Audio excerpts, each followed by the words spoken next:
Bonjour et merci de regarder cette vidéo. Aujourd'hui c'est un petit peu particulier puisque je vais vous montrer comment je me suis retrouvé complètement bloqué avec mon car dans un tunnel en virage, en travaux, avec un véhicule en panne à La Défense à Paris.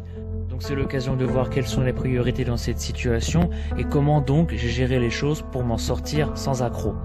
Là, déjà un virage serré, comme on le voit, avec des trottoirs très hauts qui n'ont qu'une envie, celle de laisser une trace sur le car.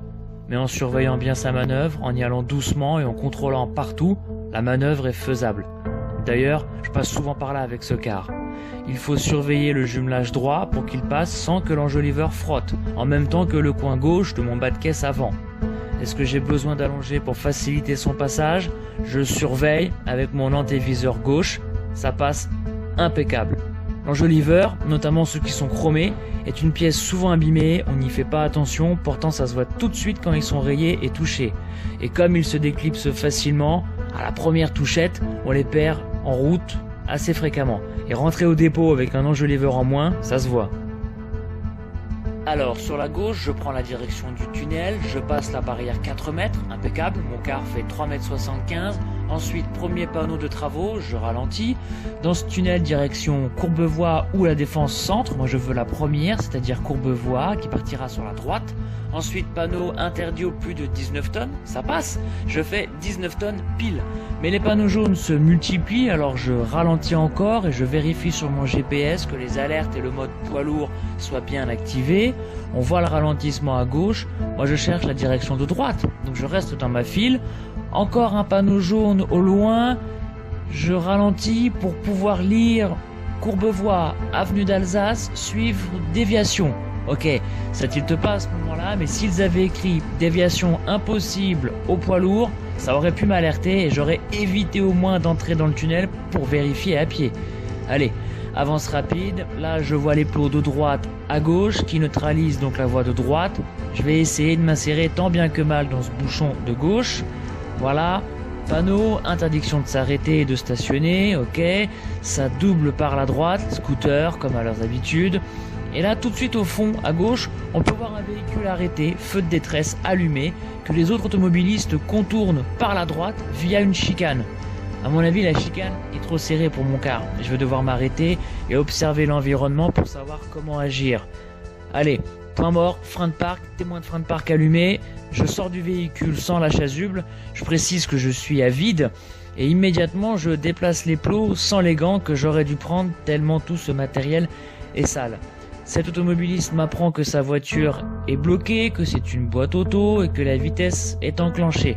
C'est-à-dire impossible de la pousser. Donc je replace les plots en faisant attention au scooter, ça klaxonne déjà derrière. Alors retour au volant, doucement, je braque pas trop, je surveille le porte-à-faux arrière gauche et je laisse le son pour vous laisser ma réaction naturelle qui parle d'elle-même lorsque je découvre le poteau rose.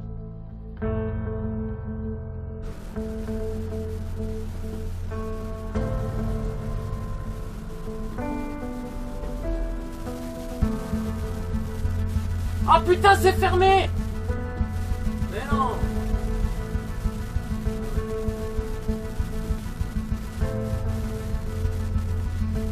Eh bon, on est bloqué. Ah bah là, on est cublo. On est cublo. Donc là, immédiatement, je comprends que comme le gabarit de mon car m'empêche de prendre à gauche, c'est marche arrière obligatoire. Malgré les klaxons, l'embouteillage, l'heure qui tourne et qui me mettra potentiellement en retard, et sans oublier la voiture en panne qui bloque encore plus la situation. Alors, ce qu'il va falloir faire, c'est prévenir le premier de la file que je bloque de mes intentions pour le faire patienter. Lui dire que je vais vérifier rapidement devant. Lui, il est pressé. Donc je lui ai dit qu'il a qu'à m'aider à mon retour, à bouger les barrières en plastique devant mon car, histoire que je le rentre pour déboucher la situation. Ça klaxonne, hein, comme on l'entend, mais il faut pas que ça me mette la pression, je dois rester concentré. Dans ce genre de contexte, faut pas être timide, faut rester professionnel pour faire comprendre que c'est comme ça et qu'il n'y a pas d'alternative, malgré la gêne, les klaxons et le stress qui monte progressivement et qu'il faut savoir gérer. Souvent, sur la route, les gens ne cherchent pas à comprendre, ils sont pressés, et ça passe souvent bien si on est pédagogue et ferme. Alors, j'ai beau savoir que ça passe pas à gauche, je peux pas m'empêcher de vérifier au plus près. C'est sûrement dû au stress. Mais parfois, il faut savoir renoncer, car le plus important est de rendre le quart impeccable. Quitte à vérifier à gauche, autant aussi vérifier à droite qu'est-ce qui bloque à la fin. Et face à des barrières non plus en plastique mais en béton, je renonce et je préviens l'automobiliste que ça va être bon, qu'il peut m'aider. Lui, il perd pas une minute. Les autres derrière comprennent ce qui se passe et certains veulent même pousser la voiture en panne sans savoir que c'est impossible. Je remonte tout de suite dans le car pour l'avancer et faire passer enfin tous ceux qui sont derrière. Je préviens mon entreprise par téléphone, miracle, ça capte dans ce foutu tunnel. J'explique la situation et éventuellement mon retard. Ensuite, j'explique à l'automobiliste en panne comment m'aider. Il doit bouger les plots au fur et à mesure de ma marche arrière et surtout pour me guider, que je puisse le voir, qu'il ne se mette pas derrière mon car comme s'il guidait une voiture à travers la lunette arrière. Je ne pourrais pas le voir, mais qu'il se mette sur le côté, que je puisse le voir dans mon rétro. Allez, c'est parti, on y va.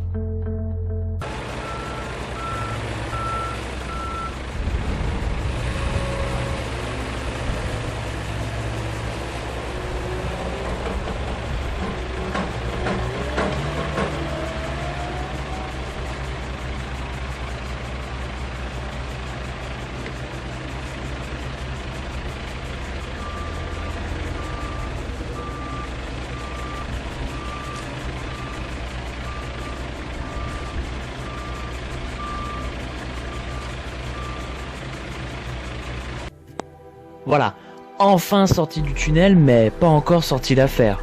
J'ai immobilisé mon car sur les zébras, mais la situation reste très dangereuse. À ce moment-là, ça déboule à 40-50 km/h. On est en virage et les automobilistes me voient donc au dernier moment.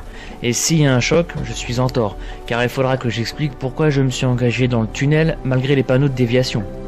Là, j'ai trouvé un ouvrier qui m'aide pour la marche arrière. Je dois traverser la voie de droite pour prendre celle encore plus à droite, au-dessus du mur, et prendre la direction du pont de Neuilly.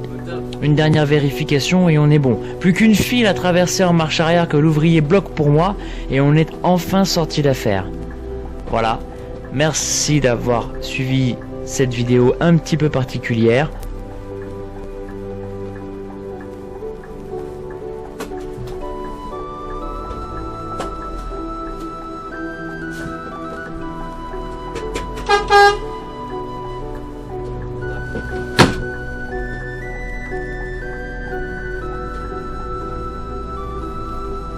Wow!